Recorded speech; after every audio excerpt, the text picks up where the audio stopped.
I have been playing Collings for the last couple of years. They just do exactly what I'm hearing in my head. The guitar that I've been most monogamous with in my life is this natural custom shop 335. And when I first started chatting with my friend Mark at Collings, he knew that I played that guitar, and he just told me about this Soko model, which is based off a 335. And he said, hey man, I think you should really check this thing out. You might really dig it. You know, it's a different thing than a 335, but it's under the same umbrella, but different enough. And you should just try it out. And sure enough, I took it for a spin and just absolutely loved it. I play this guitar as well. You know, it's a Les Paul beating a Jazzmaster. Yeah, well, I call this the over and under board. It was built by my friend Dan Steinhardt. I had this board, which is fairly small, but I had more pedals than I had room for, and I knew that there was some way to make room under it and throw some pedals underneath. So Dan, being the pedal Jedi ninja that he is, found a way to fit 3 more pedals underneath and the rest up here, and I can switch through them all with the switcher, the Gig Rig Quartermaster. I basically wanted the power that you would get from a pedal board, maybe like Pedal Train 2 size, you know, with 8 pedals on it, 9 including a tuner, but in a really small size that I could fit into a suitcase. It's compact, but there's a lot going on. From the front to the back, the first thing I'm using is a B-Tronics Octave, which is an Octavian.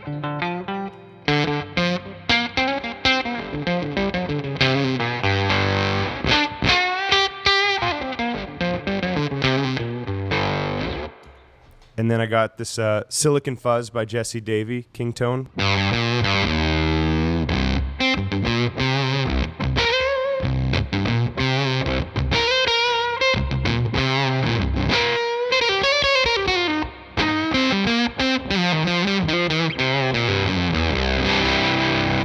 So you hit that with something like the Broadcast, which is the next pedal.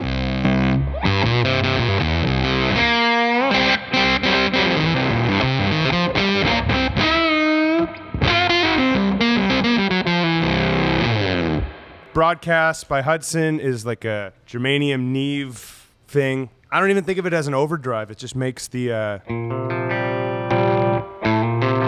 it just gives you more, and it simulates a preamp, really. You know, it just gives you just more mojo into your sound.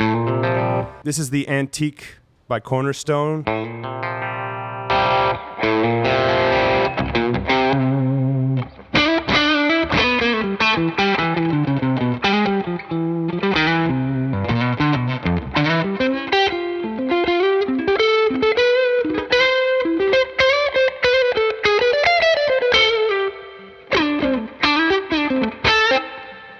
Nice warm overdrive, medium gain. I don't use anything really high gain. The Jackson Audio Prism, which I use as a clean boost. Basically, if I've run out of all my tricks to stay on top of a band in a live situation, that's the last thing I use.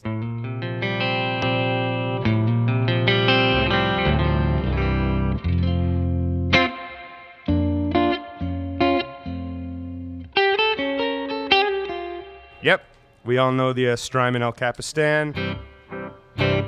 So I use a long and then a slap. The Monument Trem by Walrus, I'm a big fan of the harmonic trem.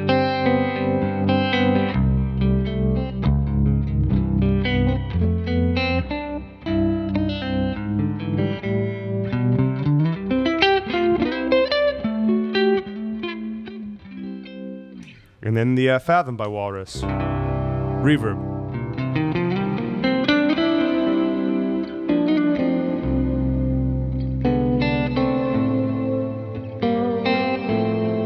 I generally always play an amp with reverb, so this pedal becomes more of an effect. But if you ever run into a situation where the amp doesn't have reverb, that does a perfectly plain reverb as well. And that's the board. One album that I can't stop listening to, I've been listening to it for just over a year now. It's the latest record by a band called Moonchild, and there is not even a guitar in the band. I just really love the songs. I love the singer's name. I think her name's Amber. I love her voice, the arrangements. And everything about it just makes me feel good, and I can't stop listening to it. I've been listening to that for over a year. Turn that on, go for a walk, I'm just psyched. Listen to it on a plane, I'm just pumped. Listen to it here, anywhere. It's just like, it's feel good for me.